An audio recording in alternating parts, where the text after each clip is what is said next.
We start this evening with the latest on those layoffs. And thanks for joining us here at 6. I'm Dave Wagner. And I'm Courtney Robinson. There's confusion and concern within the walls of the National Oceanic and Atmospheric Administration. Tonight, all new at 6, an employee axed, then told to come back, shares his story with 10 Tampa Bay political reporter Aaron Parsegian as the deadline for more potential layoffs approaches.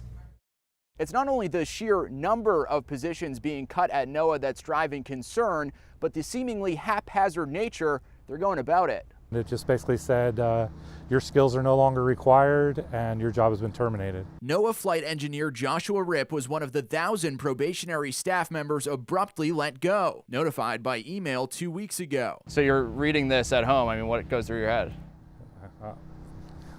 A lot of words you probably shouldn't say on camera. His termination came 5 months after he and his colleagues flew through Hurricane Milton.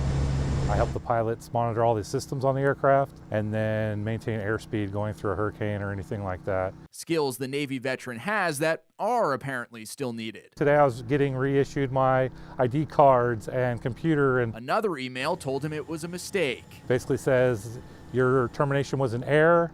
You're to report back to work on Wednesday. How and why it went down that way? No one has any information. For me personally, I think there's a right way to shrink the federal government. There's a wrong way to shrink the federal government. Currently, we're way down the path of the wrong way. Concerns heightened by reports more NOAA employees could get the axe. The indiscriminate nature, the sort of laziness and thoughtlessness with which these terminations are being made. There's no driving guidance or ideology or strategy. Dr. Rick Spinrad served as the head of NOAA under President Joe Biden and says the agency was already at bare minimum staffing. People saw last year during hurricane season, there's no way that op tempo can be maintained in this year's hurricane season coming up on us very shortly here. While Democrats slam the cuts as dangerous, Florida Republican Vern Buchanan also wants to ensure cuts don't impact our storm preparation. It's not about red state, blue state, Republican. It doesn't matter. It's just about what the weather is and how do you keep yourself safe.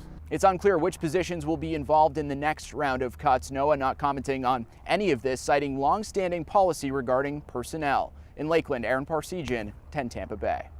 And the federal agency layoff plans will be submitted in the next 24 hours. You can see more from these interviews on our free 10 Tampa Bay app.